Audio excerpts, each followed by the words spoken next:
Ja, so langsam steigt dann doch bei uns auch die Nervosität. Bisher hielt es sich eigentlich in Grenzen. Sebastian wirkt immer noch total cool. Ich bin gerade ein bisschen im Wrack.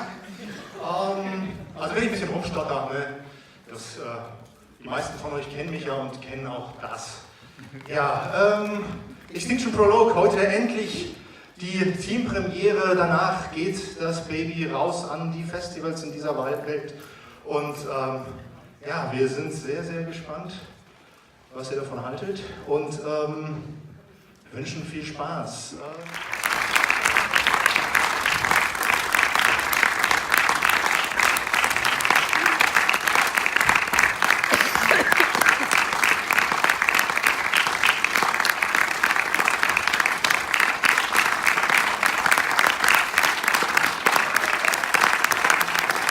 Ja, Dankeschön.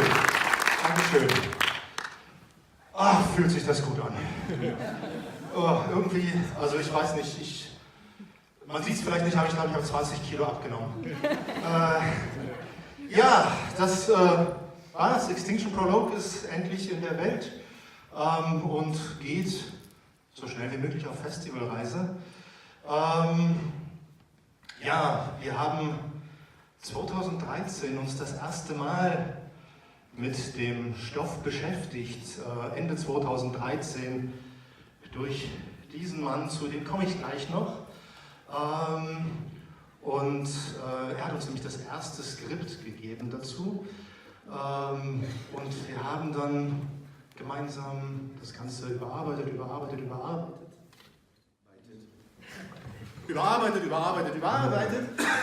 Und letzten Endes das, was wir verfilmt haben, war, wenn ich mich nicht komplett vertue, die 7. Fassung, die wir gemacht haben. Und wie das dann halt auch noch so ist, wenn dann die Schauspieler dazu kommen. Dann verändert sich natürlich auch noch mal ein paar Sachen. Ja, und so, ach, ich lasse das jetzt weg, ihr könnt mich auch so hören. Ja, wodurch es sich auch sehr verändert hat, das muss man dazu sagen, ist, ihr habt es ja gerade gesehen, wir lassen euch jetzt blöderweise mit dem Mörder Cliffhanger allein. Ja. Dass das ganze Ding ja halt ursprünglich mal einfach vom Christian als Kurzfilm, als postapokalyptischer Kurzfilm gedacht war. Und der andere Christian und ich haben halt was drin gesehen, was man weiterspinnen kann, was man weiterdenken kann, noch in eine andere Richtung. Und genau das hat dann zu der Idee geführt, hey, da ist auch Potenzial, wenn man einen anderen Dreh noch reinbringt, eine andere Perspektive, das Ganze in Richtung Serie zu entwickeln. Und so ist dann aus diesem Kurzfilm-Drehbuch letztendlich der jetzige, ja, ich nenne es immer Prequel-Pilot irgendwie für die Serie geworden. Nicht der eigentliche Pilot, aber das, was halt unmittelbar vor dem spielt, wo die Serie dann ansetzen würde. Dann haben wir das 2015 gedreht, 2016 haben wir dann, also unsere Postproduktion wurde immer ein bisschen verzögert.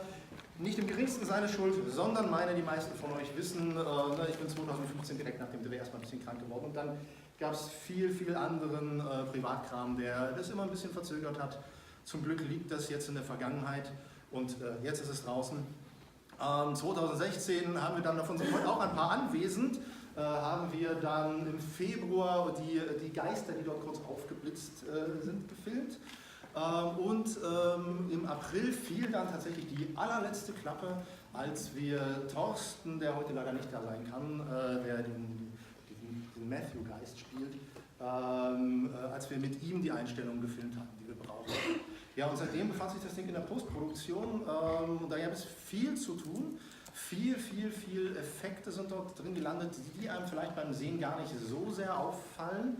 Aber da hat Sebastian fantastische Arbeit geleistet. Das ist, also das sind teilweise wirklich Hintergründe, die komplett ersetzt wurden in kleinster Handarbeit. Wahnsinn.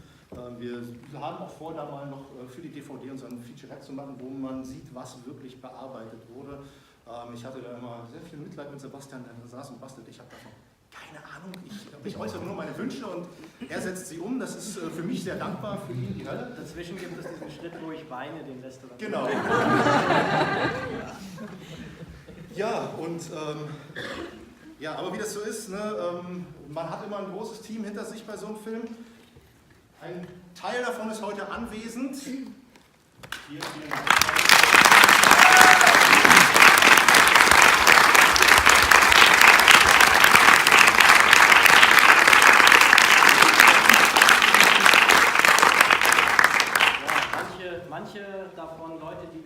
über das Projekt kennengelernt haben, aber tatsächlich auch viele alte Weggefährten, die wir jetzt seit vielen Jahren kennen, mit denen wir vorher zusammengearbeitet haben, mit denen wir weiter zusammenarbeiten, hoffentlich weiter zusammenarbeiten werden.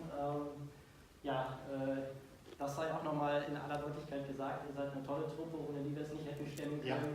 Und wir danken euch vielmals, dass ihr da vor allem die Drehwoche zwischen Gestrüpp, Zecken, Schimmel, ja sein Problem, aber generell allerlei eher schwierigen Drehbedingungen mit uns ausgehalten habt.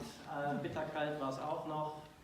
Das Hotel stank, aber der Hauptleidtragende, der Markus, unser Hauptdarsteller, neben dem Jeff, der ist leider heute nicht da. Aber es gab viele Probleme sozusagen, die on the fly da gelöst werden müssten. Und danke nochmal, dass ihr uns durch all das die Treue gehalten habt und für eine super Stimmung auch auf dem Set gesorgt habt und es nie irgendwie stressig, unfreundlich oder sonst was wurde, sondern immer man ein gutes Gefühl hatte, mit euch zu arbeiten. Vielen Dank dafür.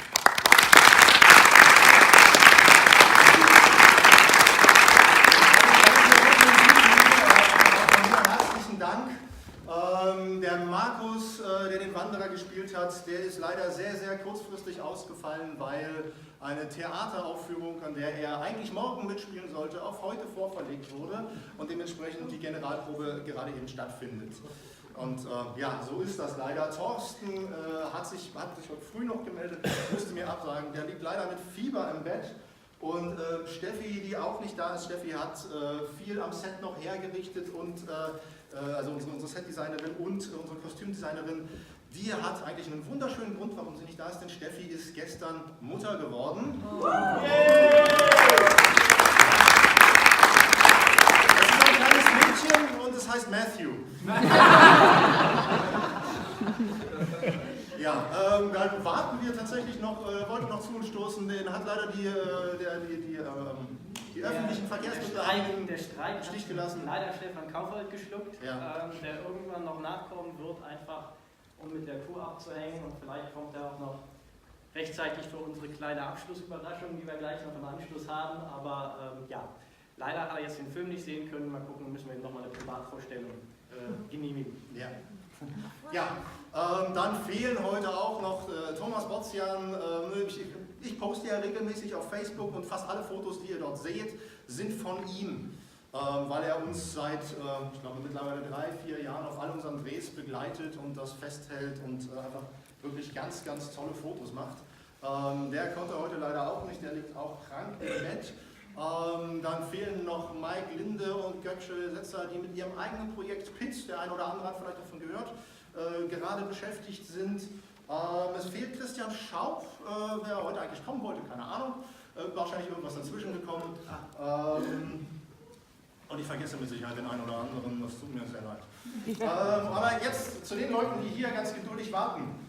Danny, wer verwirrt ist, warum Danny euch unten das Bier verkauft hat und die Karten. Danny, warum ist das? Ja, weil ich hier neben meinem Studium so als Nebenjob arbeite, was übrigens, ich finde das Kino einfach wirklich klasse und das ist einfach mal ein anderes Kino als dieses, ich finde das ist sehr intim hier, man ist halt irgendwie so für sich, weil ich so das Gefühl, dass es ein riesen Komplex ist und dafür arbeite ich hier so als Nebenjob neben meinem Studium, ich studiere auf Lehramt. Ja, und mache so ein bisschen Musik nebenbei. Ein bisschen ist gut. Wir haben die Hoffnung, dass wir ihn dazu kriegen, dass er dieses Nebenbei so ein bisschen umdreht. Ja. Nebenbei vielleicht so ein bisschen studieren. Also ich mache mega Musik ganz viel und nebenbei ein bisschen studieren. Genau. Das ist eigentlich auch.